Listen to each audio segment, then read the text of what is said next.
Hello बच्चों, चलिए आज का हमारा प्रश्न है। एक हवाई जहाज अधिकतम 200 यात्रियों को यात्रा करा सकता है। प्रत्येक प्रथम श्रेणी के टिकट पर रुपए 1000 और सस्ते श्रेणी के टिकट पर रुपए 500 का लाभ कमाया जा सकता है।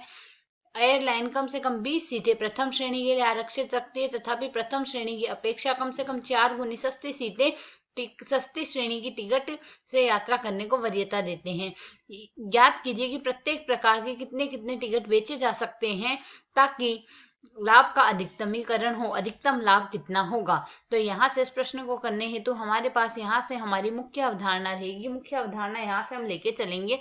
यदि हम यहाँ से मान के चले, माना प्रथम श्रेणी के यहाँ से हम कितने लेके चलते हैं यात्री, प्रथम श्रेणी के यात्री हम x लेके चलते हैं और सस्ती श्रेणी के हम यात्री यहाँ से y लेके चलते हैं। यह हम यहाँ से मान के चलते हैं। तो हम जानते हैं या तो यात्री यात्रा करेंगे या नहीं करेंगे। नहीं करेंगे उस स्थिति में भी यात्रियों की संख्या 0 होगी, ऋणात्मक तो हो नहीं सकती, अर्थात x का मान 0 या 0 से बड़ा आएगा, y का मान 0 या 0 से बड़ा आएगा। अब यदि यहाँ से देखें, प्रश्न के अनुसार हमारे पास यहाँ से कुल कितने यात्री होंगे? 200 यात्रियों को यात्रा करा सकते हैं, अर्थात x प्लस वाई का मान हमेशा हमारे पास अधिकतम 200 हो सकता है, तो लेस देन इक्वल टू 200 आ गया। साथ ही यहाँ से कम से कम 20 सीटें आरक्षित रखी जाती है प्रथम श्रेणी की, तो x का मान कम से कम 20 तो होगा ही, 20 से ज्यादा हो सकता है, तो x greater than equal to 20 हो गया।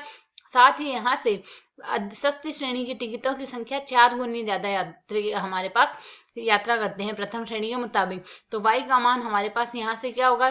बड़ा या बराबर होगा 4x के।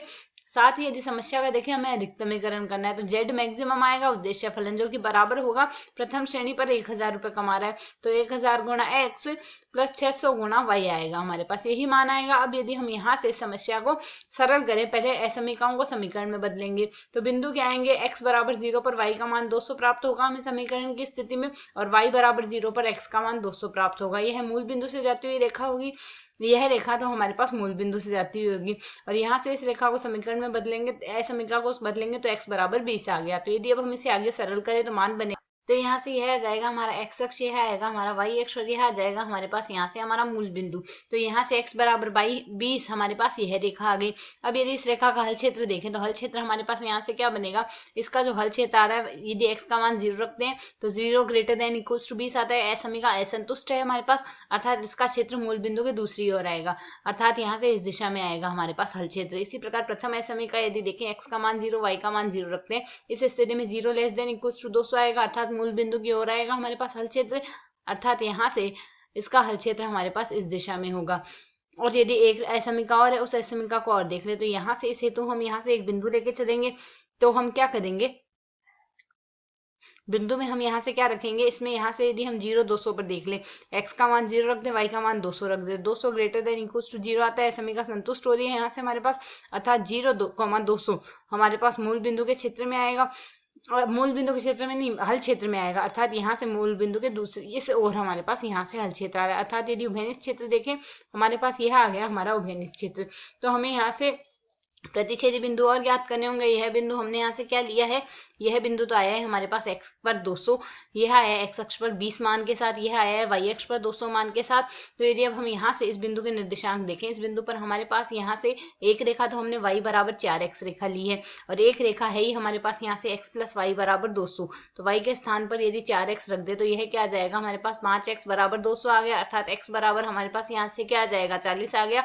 x का मान यहाँ से इस बिंदु पर हमारे पास 40 आ रहा है, तो y का मान हमारे पास यहाँ से इस बिंदु पर क्या आएगा? y बराबर 4x, तो 4 गुना y बराबर हमारे पास यहाँ से क्या हो जाएगा? 4 गुना 40 अर्थात 160, y का मान 160 आ गया, यह आ गया हमारा बिंदु। ठीक इसी प्रकार इस बिंदु पर देखें तो x का मान तो इस बिंदु पर 20 आ रहा है, y का मान और देखना है, तो x बराबर 20 जब लेंगे तो x प्लस वाई बराबर 200 समीकरण में हमारे पास यदि मान रखते हैं, तो y बराबर क्या आएगा? 200 माइनस 20, तो 200 माइनस 20 का मान आ जाएगा 180, अर्थात y का मान हमारे पास यहाँ से आ गया 180। ठीक इसी प्रकार इस बिंदु पर और देख लेते हैं, x का मान तो हम यहाँ से 20 ले रहे हैं, दूसरा बिंदु और देखना है हमें क्या होगा? जब x बराबर 20 लेंगे तो y बराबर हमारे पास समीकरण यहाँ से हम क्या लेंगे? y बराबर 4x की, तो y बराबर 4x की समीकरण लेते हैं, तो y बराबर 4 गुना 20 अर्थात 80 आ गया, तो y का मान हमारे पास यहाँ से 80 आएगा। तीनों बिंदु हमारे पास आ चुके हैं, तीनों बिंदुओं में से हमें याद करना है अधिकतम मान किस पर प्राप्त होगा। मान रखते हैं, एक पहला बिंदु तो हम यहाँ से लेके चलते हैं 20,80, यदि 20,80 लेके चलते हैं तो z बराबर हमारे पास था क्या? यहाँ से 1000 गुणा में x प्लस 600 गुणा में y मानिए जिसमें प्रतिस्थापित कर दे तो z का मान इस स्थिति में आएगा हमारे पास 68,000 यह आ गया। ठीक इसी प्रकार 20,180 पर देखते हैं, इस स्थिति में z पर मान आ जाएगा, z का मान आ जाएगा हमारे पास 1,28,000 रुपए। ठीक इसी प्रकार एक बिंदु और रह गए हमारे पास यहाँ से 40,160, तो 40,160 पर यदि जांच करें तो z का मान आ जाएगा 1,36,000, अर्थात यहाँ से अधिकतम मान हमें 1,36,000 रुपये प्राप्त हो रहा है, जो कि x का मान 40 ले रहे हैं और y का मान 160 ले रहे हैं। यही हमारे इस प्रश्न का हल है। आशा है समझ आया। धन्यवाद।